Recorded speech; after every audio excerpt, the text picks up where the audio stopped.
Irmãos, e agora nós vamos ler a palavra do Senhor, texto de João, capítulo 20, verso do número 1 ao 18. Vocês que nos visitam, muito bem-vindos, em nome de Jesus. Amém?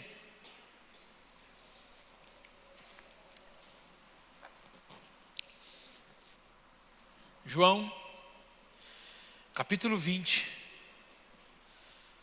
verso de número 1. Diz assim a palavra do Senhor: no primeiro dia da semana, Maria Madalena foi ao sepulcro de madrugada, sendo ainda escuro, e viu que a pedra estava revolvida. Então correu e foi ter com Simão Pedro e com outro discípulo, a quem Jesus amava, e disse-lhes: tiraram do sepulcro o Senhor, e não sabemos onde o puseram. Saiu, pois, Pedro e o outro discípulo e foram ao sepulcro. Ambos corriam juntos, mas o outro discípulo correu mais depressa do que Pedro e chegou primeiro ao sepulcro. E abaixando-se, viu os lençóis de linho, todavia não entrou. Então Simão Pedro, seguindo, chegou e entrou no sepulcro. Ele também viu os lençóis e o lenço que estivera sobre a cabeça de Jesus e que não estava com os lençóis, mas deixado num lugar à parte. Então entrou também o outro discípulo que chegara primeiro ao sepulcro e viu e creu, pois ainda não tinham compreendido a Escritura, que era necessário ressuscitar ele dentre os mortos. E voltaram os discípulos outra vez para casa. Maria, entretanto, permanecia junto à entrada do túmulo chorando. Enquanto chorava, abaixou-se e olhou para dentro do túmulo, e viu 2 anjos vestidos de branco sentados onde o corpo de Jesus fora posto, um à cabeceira e outro aos pés. Então lhes perguntaram: mulher, por que choras? Ela lhes perguntou: por que levaram o meu Senhor e não sei onde o puseram? Tendo dito isto, voltou-se para trás e viu Jesus em pé, mas não reconheceu que era Jesus. Perguntou-lhe Jesus: mulher, por que choras? A quem procuras? Ela, supondo ser ele o jardineiro, respondeu: Senhor, se tu o tiraste, diz-me onde o puseste, e eu o levarei. Disse-lhe Jesus: Maria. Ela, voltando-se, lhe disse em hebraico: Rabone, que quer dizer mestre.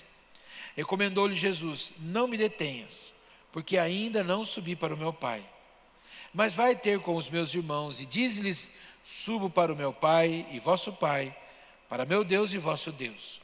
Então saiu Maria Madalena, anunciando aos discípulos, viu o Senhor e contava que ele lhe dissera essas coisas. Amém? Pai, tua palavra foi lida e nós nessa noite queremos aprender do Senhor. Que o Senhor venha com todo o seu amor e mansidão ministrar, semear no nosso coração e nos ensinar a tua palavra para a glória do teu nome. Amém e amém. Você pode se assentar?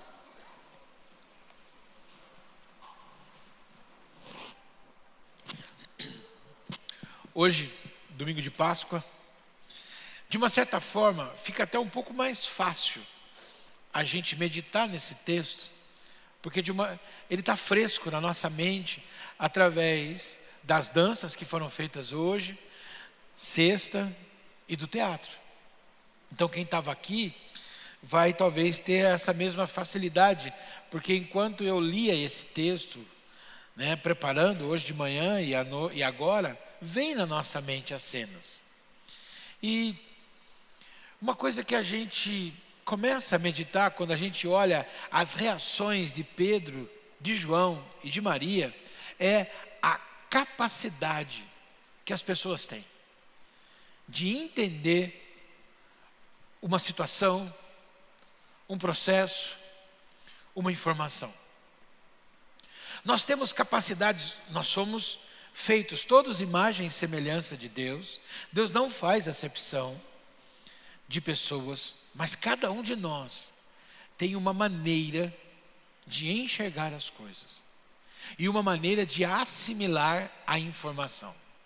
Ou seja, cada um de nós, se nós olharmos uma situação, ou lermos uma notícia, ou ouvirmos uma informação, olharmos um quadro, lermos uma notícia, ouvir uma informação, cada um de nós vai ter uma reação, um foco diferente.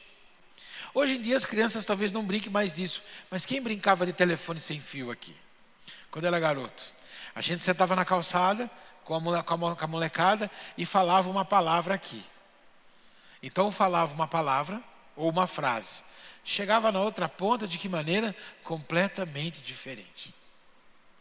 Por quê?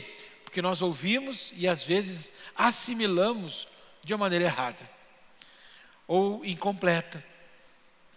E nós vemos acontecer isso na vida desses três. O texto sagrado é claro.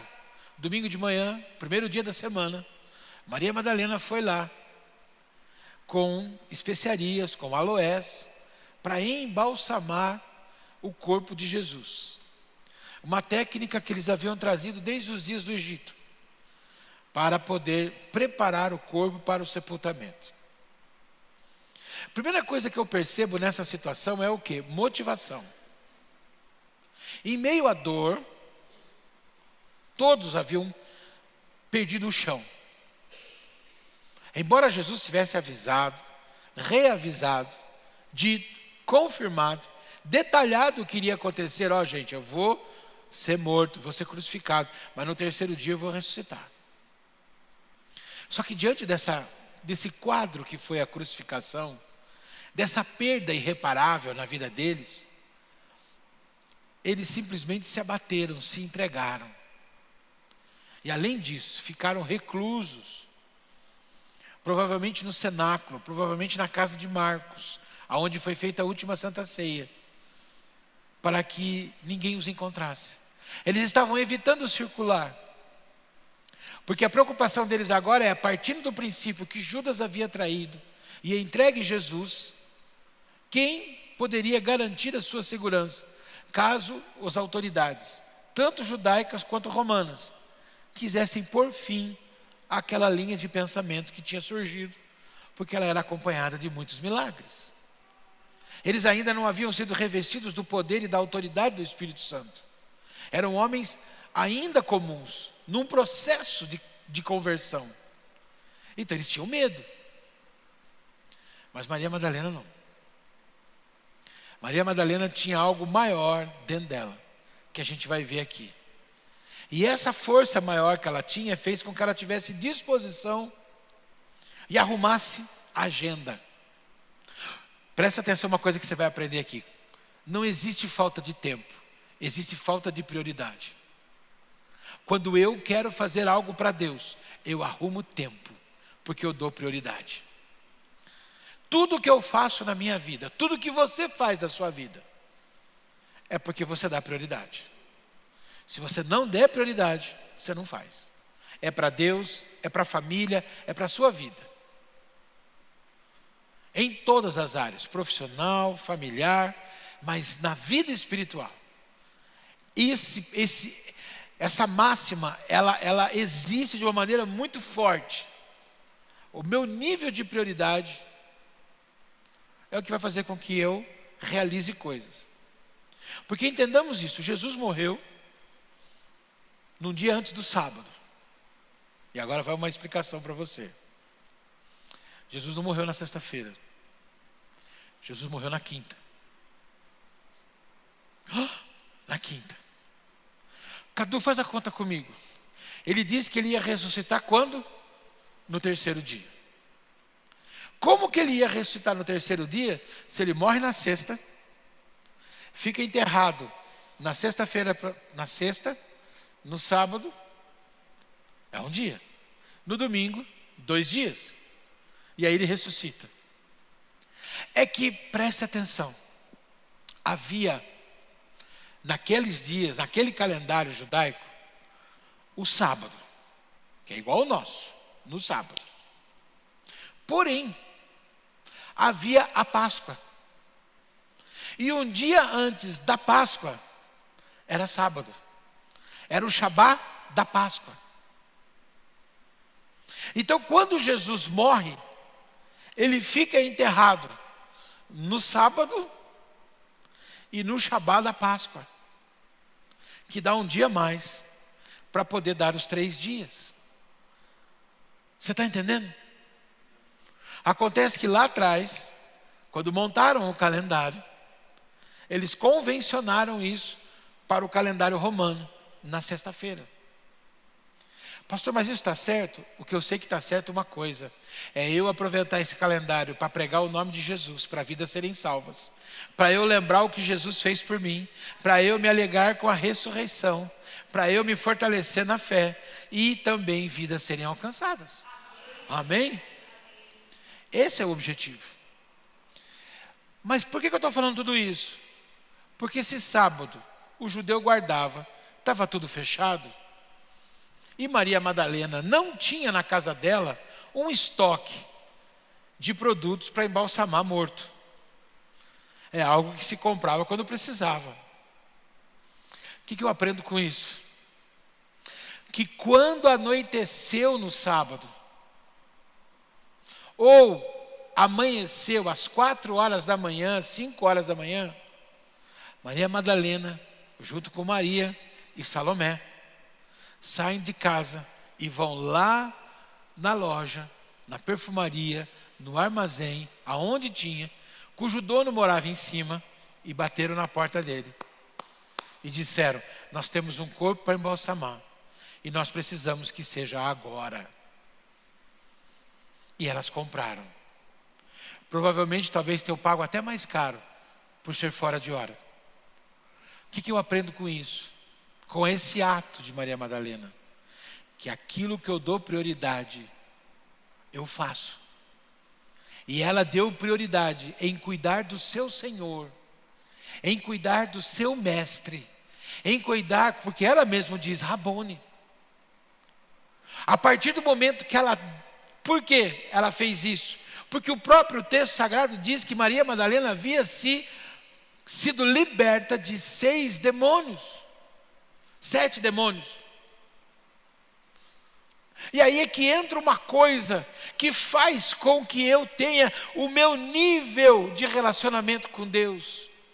O meu nível de relacionamento com Deus está profundamente ligado. E é isso que é importante que você entenda, que você leve isso para a tua vida e faça uma análise. Porque às vezes você tem isso, mas guardou em algum lugar no seu coração. O teu nível de relacionamento com Deus, ele anda de acordo com o teu nível de gratidão.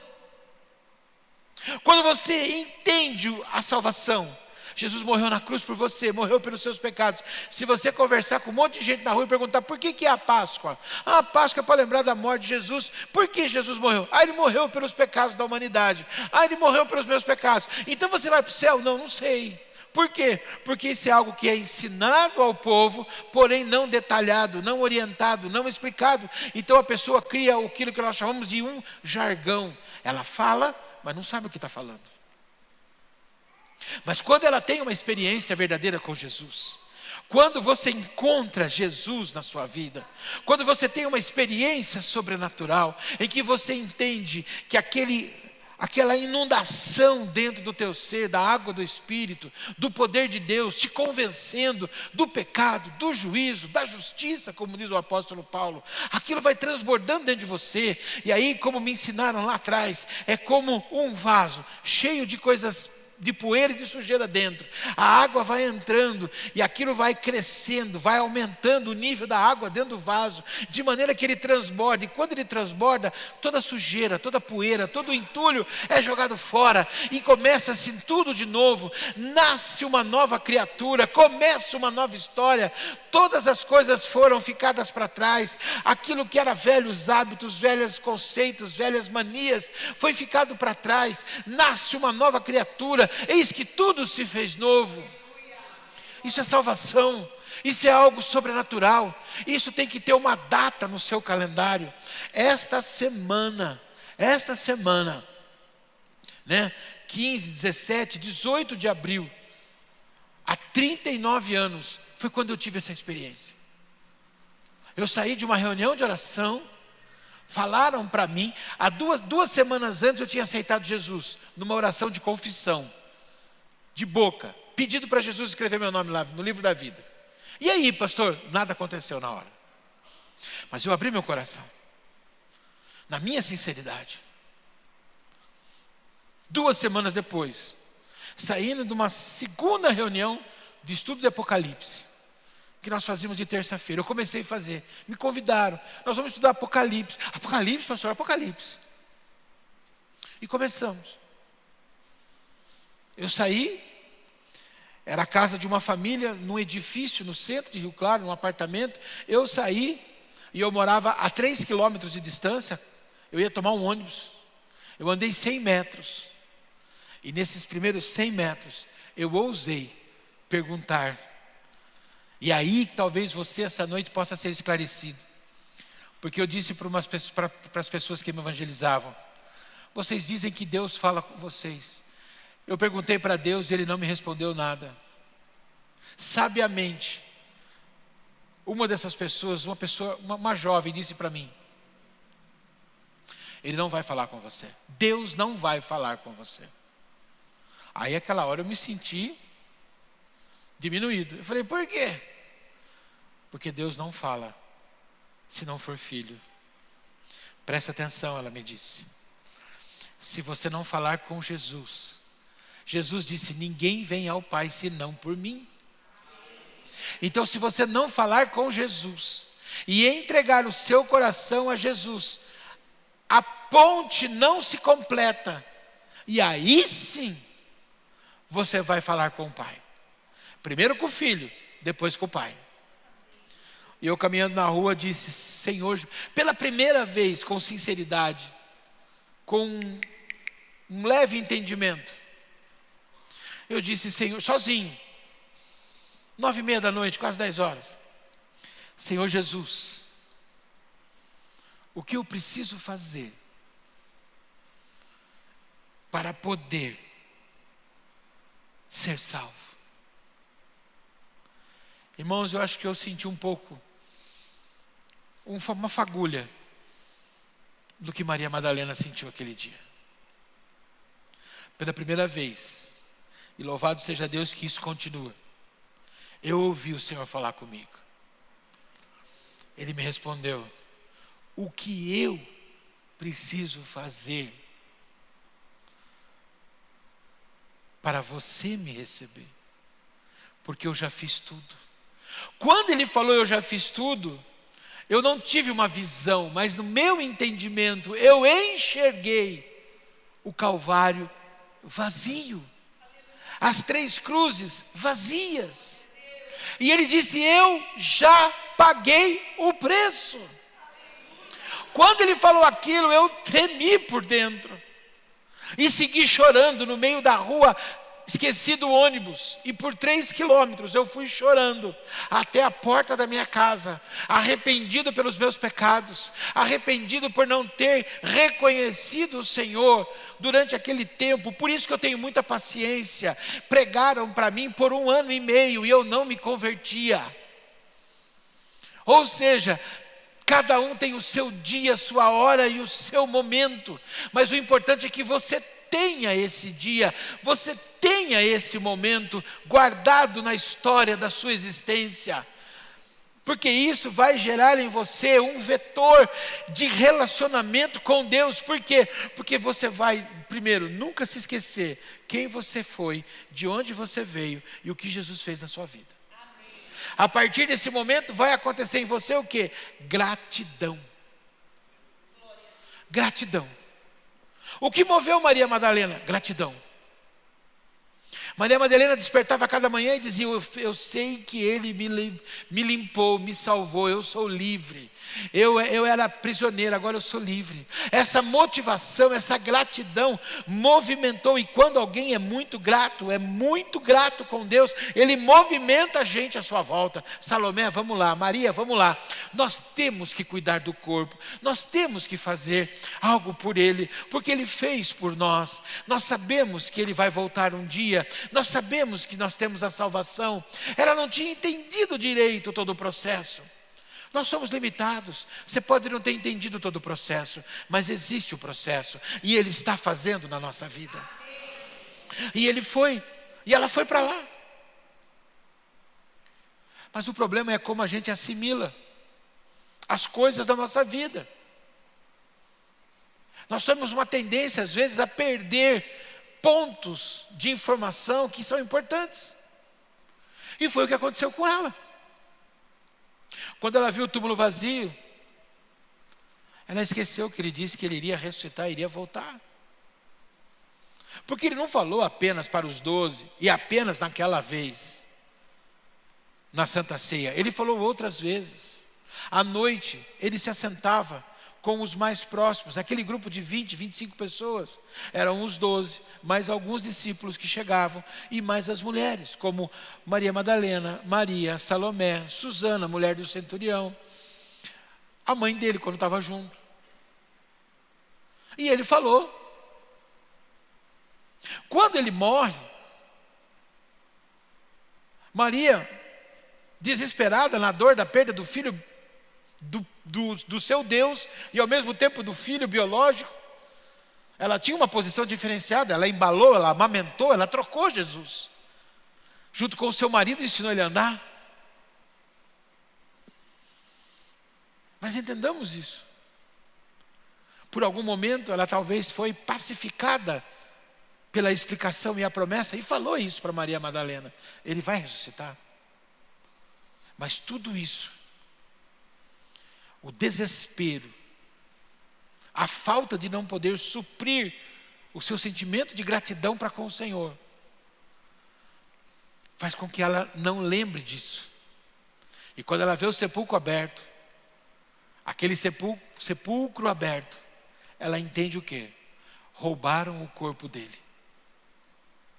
Olha a desorientação dela nesse momento. Deus é soberano, aproveitou isso.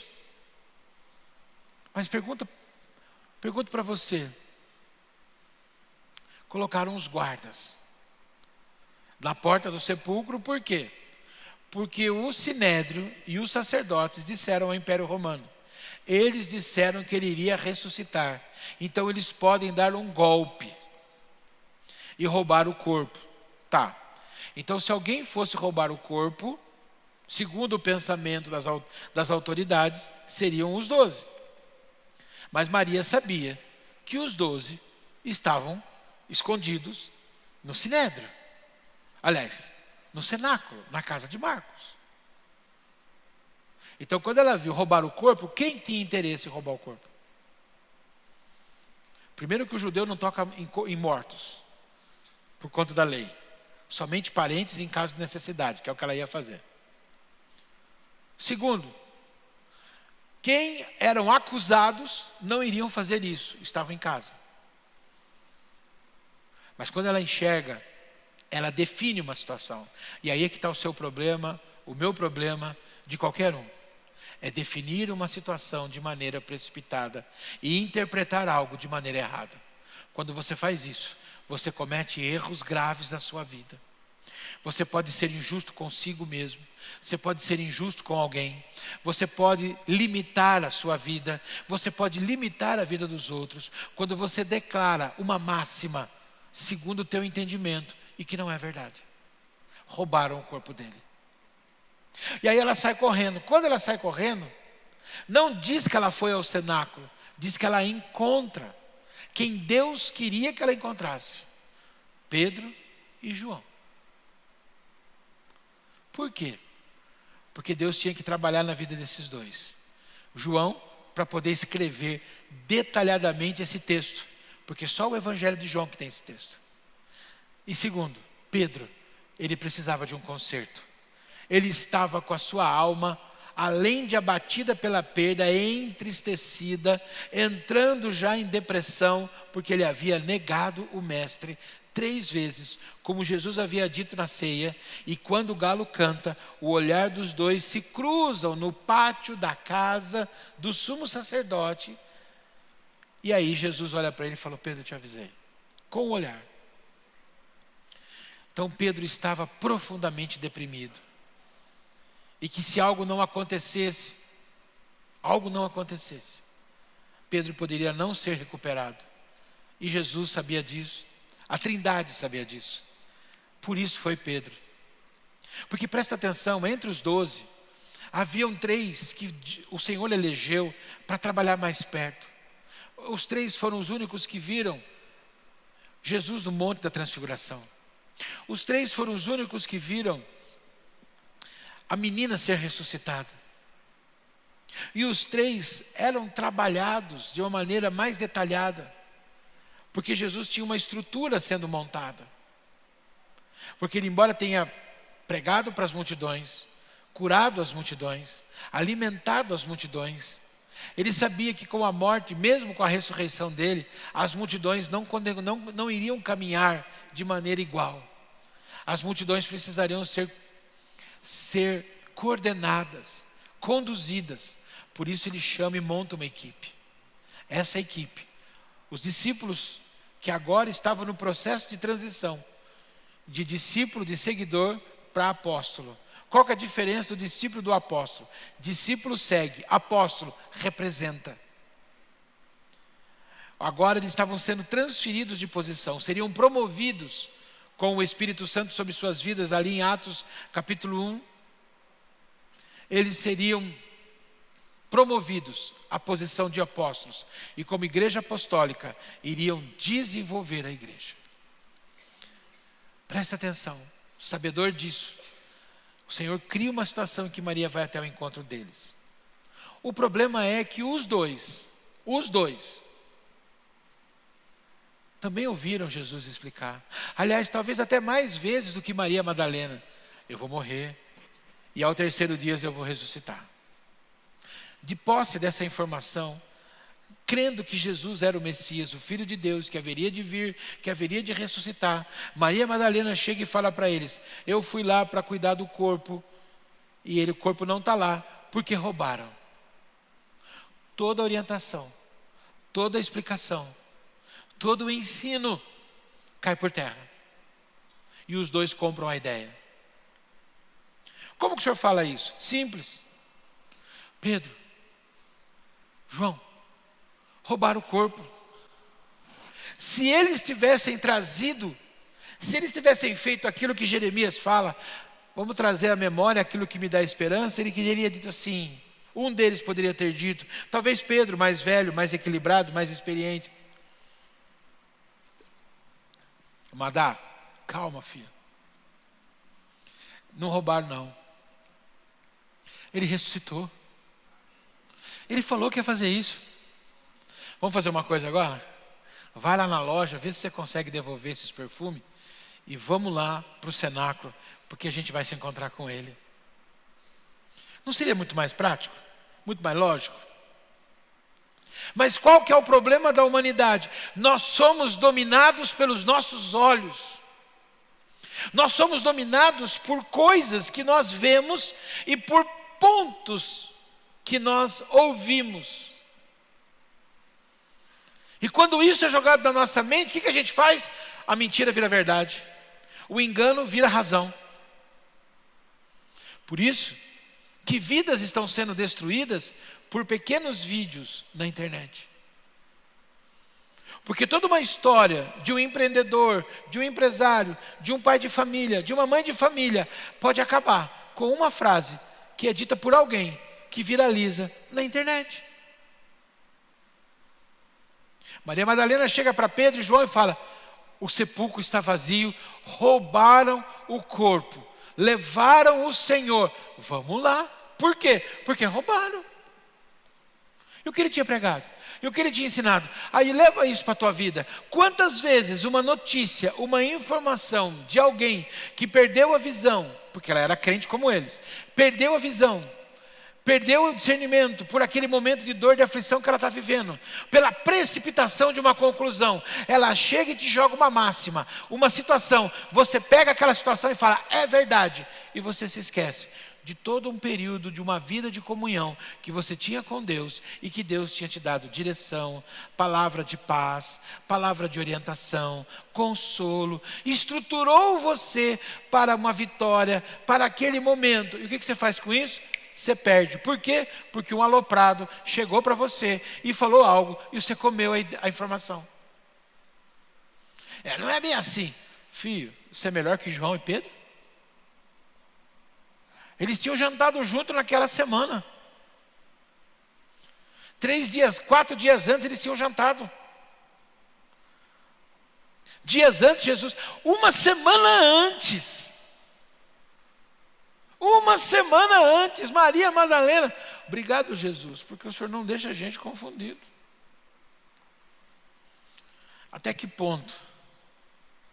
Quem lembra aqui, quando Jesus na casa de Lázaro, ele é ungido por Maria, irmã de Lázaro. Que aquele momento, que o sem vergonha do Judas fala assim, judiação desse dinheiro gasto. Né? Um perfume, meu irmão, não era, irmã, era um perfume de 12 mil reais. 10 meses, 15 mil reais, 10 meses de salário mínimo, 10 salários mínimos custavam. Eu estou falando de um perfume de 5 mil dólares. No dia de hoje. Monetizando no Brasil. Se for na Europa e Estados Unidos, era mais. Agora vamos entender isso. De repente, Maria Madalena, junto com a Maria, que era irmã do Lázaro, é que estava indo cuidar do corpo de Jesus. Só que elas esqueceram do detalhe que ele havia dito para ela. E talvez Maria Madalena estava naquele ambiente aquele dia, quando ele disse que ela guarde isso para preparar o meu corpo quando eu morrer. Mas eu vou ressuscitar. Então tome cuidado. Quando notícias fortes vierem contra você, quando notícias vierem tentando te tirar a paz, traga à memória o que lhe dá esperança e lembre-se, Deus não saiu do trono. Não dorme, nem dormitará, ou seja, nem pisca, o guarda de Sião, aquele que te guarda. E aí saem os dois correndo, Pedro e João. E aí eu aprendo algumas coisas interessantes. Os dois começam a correr juntos. Mas, segundo os estudos, Pedro mais velho, provavelmente uns 35, uns 40 anos, um dos mais velhos da equipe, do time. Mas João provavelmente 17 anos. Então, se eu pegar aqui alguém hoje, tá, com 40 anos, e pegar o Cadu e falar, vocês dois vão sair correndo da porta da igreja até o Dutra. Talvez quando o de 40 anos estiver chegando ali na avenida, o Cadu já está no Dutra. Idades diferentes, disposições diferentes. Mas, quando o mais jovem chega na porta do sepulcro, ele vê um pano jogado no chão, ele não entra. Sabe por quê? Porque força não é tudo. Disposição não é tudo. É necessário coragem, é necessário experiência. Então, quando ele para na porta, ele fica, entro, não entro, entro, não entro. Eu creio que ele já sentiu a unção no lugar. Ainda não fui lá, mas dizem que quando se chega na porta do sepulcro, há um sentimento de uma unção. Imagina aquela unção que estava fresca, tinha sido naquela madrugada. Eu acho que ele parou ali e falou assim, espera aí, acho que eu não vou entrar não. O que eu vou encontrar aí? Aí chega Pedro, mais velho, mais experiente, mais estruturado e ao mesmo tempo mais necessitado. Ele havia negado. Talvez o só chegar na porta para Pedro, para João já estava bom. Eu já entendi. Ou não. Estou com dúvidas. Mas aí Pedro entra. Quando Pedro entra, como que o Senhor se revela a ele? Presta atenção. Deus quer se revelar a você às vezes das maneiras mais simples possíveis e mais inesperadas. Quando ele entra, ele vê o lenço dobrado ao lado. O que eu aprendo com isso? Naqueles dias, já falei isso aqui em outras oportunidades, Quando o senhor da casa estava fazendo uma refeição, ele parava para comer, ele jogava o lenço num canto, ele ia de repente para algum lugar e voltava para comer. Perdão. Quando ele não ia comer, ele jogava o lenço num canto. Ele jogava um lenço num canto e ia embora, o guardanapo de boca. Mas quando ele ia voltar, ele pegava o lenço, dobrava e colocava num canto. Aquilo era sinal de que ele iria voltar. Quando Pedro entra e vê aquele lenço, ele fala: ele está vivo e ele vai voltar. Ele está me mostrando que nós vamos nos ver. E o que eles fazem? Imediatamente, eles saem, o texto sagrado diz que eles saem como? Correndo. Crendo, aliás, eles saem crendo, não correndo. Eles saem crendo. Eles saem, satisfeitos porque eles haviam entendido o porquê. E é isso que nós temos que entender. A unção convenceu. João se satisfez na porta. Por quê? Íntimo. O ombro do Senhor, ele fizera como travesseiro. A intimidade aflorou. E ele lembrou, ele está vivo. Não preciso nem entrar. A minha intimidade com ele faz com que ele se revele a mim. E Pedro entra porque a necessidade de um conserto também o motiva. Meu irmão, entenda bem uma coisa: não importa como você está essa noite, mas se a sua intimidade está aflorada, que o Senhor possa se revelar mais a você. Mas se porventura há algo em você que te afastou, que essa necessidade de conserto, de restauração, também seja motivo de você ter a presença e a manifestação do Senhor na tua vida.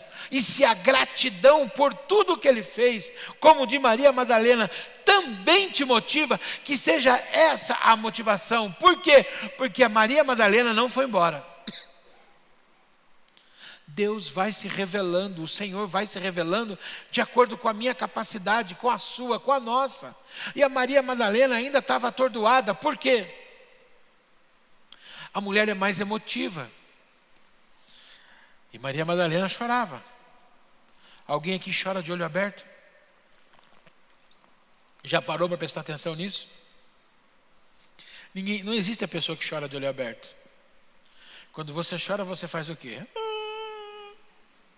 Você fecha o olho. Ninguém ora assim. Não tem como. A partir do momento que você ora com o olho fechado, você não enxerga mais nada. E quando você abre os olhos, sua visão é turva, porque seus olhos estão marejados de lágrimas. Maria Madalena não conseguia enxergar, ela só chorava. Esses dois ainda vão embora e largam eu aqui. Aí o Senhor começa a criar mecanismos. Anjo, vai lá. Mulher, por que você está procurando entre os mortos? Eu não escutava. O problema, irmã, o problema é que quando às vezes você se desestabiliza, ao mesmo tempo que a lágrima inunda os olhos fechados pelo choro, o desespero tampa os ouvidos. Ela não escutou anjo. Jesus falou: deixa comigo.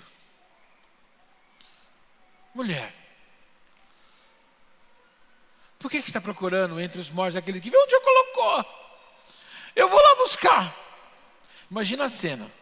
Uma judia de mais ou menos 1,65 m iria carregar um homem de 1,70 m na cabeça dela, morto. Não preciso nem encenar aqui hoje.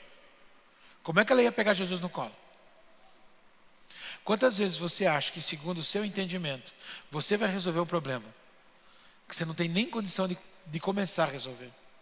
Por quê? Porque o seu desespero tomou conta, sua falta de visão tomou conta, sua falta de entendimento tomou conta, e você não está entendendo que o próprio Jesus está na tua frente dizendo: você está chorando por quê? Se eu já resolvi o problema. Até que o Senhor faz o quê? Eu imagino a entonação da voz. Não foi algo do tipo: Maria! Sabe, irmão? Não foi aquele tipo, Maria, se orienta, mulher. Não. Foi algo do tipo assim, Maria. Sabe aquele toque de amor? Foi o que derreteu a alienação emocional de Maria Madalena. Aquele nome, aquela entonação, aquele modo de chamar, derreteu o desespero, a angústia, a falta de visão, enxugou as lágrimas, abriu os olhos. E aí ela disse Rabone, que quer dizer mestre, meu mestre. Tudo que termina com, todo nome que termina com i no hebraico significa meu mestre. Aí ela traz ele para ela, é meu. É o meu Senhor, é o meu Salvador, é o meu mestre. Falou, pronto, Maria. Eu agora vou me apresentar ao Pai. Por quê? O sacrifício perfeito tinha que ser apresentado ao sacerdote. Ele era o sacrifício perfeito. Mas ele precisava se apresentar no céu. Ele tinha que ir para o céu. Naqueles 3 dias ele tinha ficado embaixo da terra. Ou seja, nas regiões inferiores. Pregando o evangelho de salvação para todos os que haviam nascido antes dele. Foi naqueles dias que ele desperta Salomão, Davi, Moisés, Isaías, Jeremias, todos eles, e diz, está consumado. Tudo que vocês falaram, aconteceu. Tudo que vocês preveram, aconteceu. Agora, vamos subir para o seio de Abraão, esperar a consumação dos séculos. Pastor Antaísio, 1 de Pedro, ele desceu e pregou aos espíritos. Entre eles os aprisionados. Vocês que rejeitaram, permaneçam aprisionados, porque vocês não aceitaram. E aí agora ele vai para o trono, se apresenta diante do Pai. Essa subida até o céu e a descida vira mais ou menos 5, 6, algumas horas na terra. E aí ele vai para o cenáculo. E ele entra, para a gente poder encerrar, dizendo, paz seja convosco. Amém? E a paz entrou na vida daquele grupo, dando condições para eles começarem um projeto, o qual você faz parte. Está sentado aqui essa noite, mas tem um monte de gente lá fora que precisa ouvir, paz seja convosco. Tudo está consumado. Amém? Não importa a sua motivação. Se há algo a ser consertado, como na vida de Pedro, se há uma gratidão muito grande, uma intimidade ser manifesta, como na vida de João, ou se há uma gratidão muito grande, como na vida de Maria, o que importa é que ele venceu a morte, está à direita de Pai, nos enviou o seu Espírito Santo, para que todo aquele que nele crê não pereça, mas tenha vida eterna. Amém? Você pode ficar com essa palavra? Glória a Deus! Coloque-se de pé então. Você trouxe sua garrafa de água? Levanta ela aí. Tu que és a água da vida, leva a vida e vida em abundância. Leva cura, Senhor, em cada lar, em cada familiar, para a glória do teu nome. E a tua bênção seja sobre cada um. Amém e amém. Que o Senhor te abençoe. Que essa alegria da ressurreição, da vida e vida em abundância, atravesse os anos conosco, até a volta dele. Amém? Aliás, espera aí, volta não, vamos corrigir. Até o arrebatamento. Amém? Que a gente vai se encontrar com ele nos ares, para depois voltar aqui, para botar tudo no lugar. Amém? Levante as suas mãos então. Senhor, abençoe a vida dos teus filhos. Cuida de cada um deles. Opera, Senhor, maravilhas do nosso meio, mantendo a nossa alegria em Cristo Jesus, para a glória do teu nome. E que o grande amor de Deus Pai, a doce comunhão do Senhor Jesus e a consolação do teu Santo Espírito sejam hoje e sempre sobre a vida da tua igreja. Em nome de Jesus. Amém.